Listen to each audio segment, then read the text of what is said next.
Guys, good bad ugly Ajith Kumar.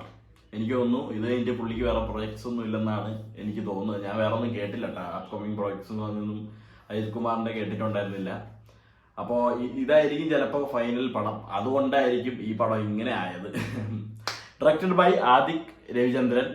മച്ചാന്റെ ഈ ഒരു filmography കണ്ടാൽ നമുക്ക് മനസ്സിലാവും പുള്ളി പക്ക അജിത്ത് ഫാനാണ്. അജിത്ത് ഫാൻ ബോയ് സംഭവമാണ് ഈ പടം.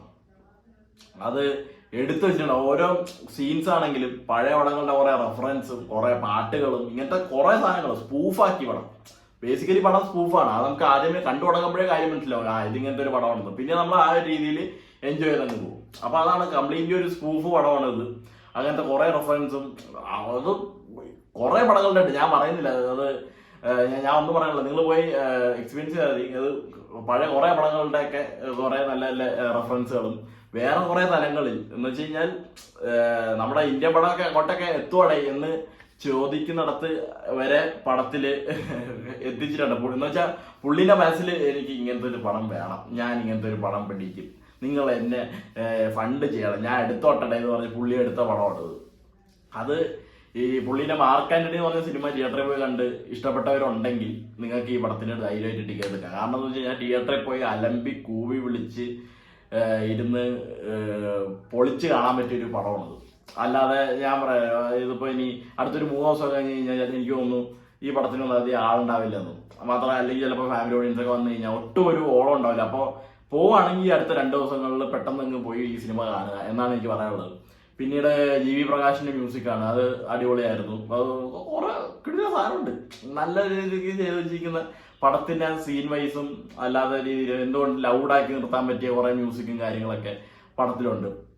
പിന്നീട് പറയാണ് തൃശ പടത്തിലുണ്ട്. ആ മറ്റേ വെടിയിറച്ചിനെ കാട്ട് എന്തുകൊണ്ട് ഇത് തന്നെ ഉണ്ടായിരുന്നത്, വിടാമുയർച്ചി. അത് വെച്ച് നോക്കുമ്പോഴത്തേക്കും ഈ പടം ഒരു കിടിലൻ സാധനം തന്നെയാണ്. സംഭവം കോണ്ടന്റ് ഒക്കെ വെച്ച് മറ്റേ തലചകണവന്മാർക്കൊക്കെ അതായിരിക്കും ഇഷ്ടം. പക്ഷെ എനിക്കത് ബോറടിച്ചു. അല്ലാതെ എനിക്കാണെങ്കിൽ ഇങ്ങനത്തെ കുറച്ച് ഫണ്ടും കാര്യങ്ങളൊക്കെ ഉണ്ടെങ്കിൽ ഈ പടം എന്ന് പറയുന്നത് പക്ക ഒരു അങ്ങനത്തെ ഒരു പടമാണ്. നമ്മൾ ബ്രെയിൻ ഷട്ട് ചെയ്യുക, ലോജിക് എടുത്ത് വിളകളയുക, പടത്തിന് പോയിരിക്കുക, ആ ഒരു സംഭവമാണത്. അപ്പോ തൃശ്ശേന്റെ കഥാപാത്രം കുഴപ്പമില്ല. പക്ഷെ ഒരു ഇമോഷണൽ സീൻ കണ്ടപ്പോഴത്തേക്ക് എനിക്ക് ചിരി വന്നു. അത് സത്യസന്ധമായിട്ട് ഞാൻ പറയുകയാണ്, എനിക്ക് അവിടെ ചിരി വന്നു. പിന്നെ അർജുൻ ദാസ് പടത്തിലുണ്ട്. മച്ചാൻ വേറെ ലെവൽ. ഞാൻ പറഞ്ഞത് ഈ ഓരോ ക്യാരക്ടേഴ്സിനെ അവർ എസ്റ്റാബ്ലിഷ് ചെയ്യുമ്പോഴും അവിടെയൊക്കെ ഈ ഒരു പഴയ പാട്ടിന്റെ ഒക്കെ റെഫറൻസ് ഒക്കെ വരുമ്പോഴാണ് ആ സീൻ കുറച്ചും കൂടി ഒരു ഗത്താവുന്നത്. കാണുമ്പോൾ കുറച്ചും കൂടി ഒരു നമുക്ക് എന്തോന്നടേ ഇത് എന്ന് തോന്നിക്കുന്ന ഒരു സാധനം അതാണ്. അപ്പോ പുള്ളിയുണ്ട്. ജാക്കി ഷ്രോഫ് പടത്തിലുണ്ട്. എന്തിനാണെന്ന് എനിക്ക് അറിഞ്ഞുകൂടാ.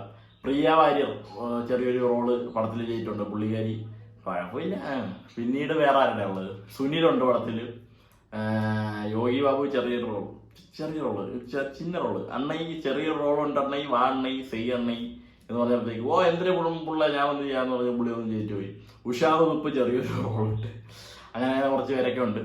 അപ്പോൾ ടോട്ടലി ഞാൻ പറഞ്ഞില്ലേ, ഒരു പോപ്കോൺ പടോടെ കഥ എന്നൊക്കെ പറഞ്ഞാൽ ടെംപ്ലേറ്റ് കഥയാണ്. എന്ന് വെച്ച് കഴിഞ്ഞാൽ ഒരു ഗുണ്ട, ബോംബെയിലെ ഗുണ്ട, എല്ലാവരും ബോംബെ എന്നുള്ള തുടങ്ങുന്നത്. ബോംബെയിലെ ഗുണ്ട കുറെ നാൾ ഇങ്ങനെ ഗുണ്ട പരിപാടിയൊക്കെ കാണിച്ച് ഇങ്ങനെ അത്യാവശ്യം വലിയ ഒരു കളിയൊക്കെ അറിയാവുന്ന ഒരുത്തനാവുന്നു, പെണ്ണ് കെട്ടുന്നു, കൊച്ചുണ്ടായതിനു ശേഷം ഈ പരിപാടിയൊക്കെ നിർത്തുന്നു.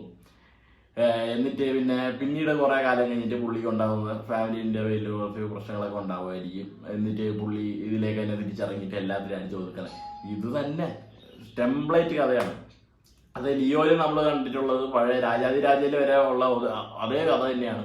അപ്പോൾ അങ്ങനത്തെ ഒരു സംഭവം തന്നെയാണ്. സെയിം ടെംപ്ലേറ്റ് കഥ തന്നെയാണ് ഇവിടെ വന്നിരിക്കുന്നത്. But on and training level നമുക്ക് ഞാൻ പറഞ്ഞ രീതിക്ക് സിനിമ കാണുന്നവർക്ക് കാര്യം വഴി കിട്ടും.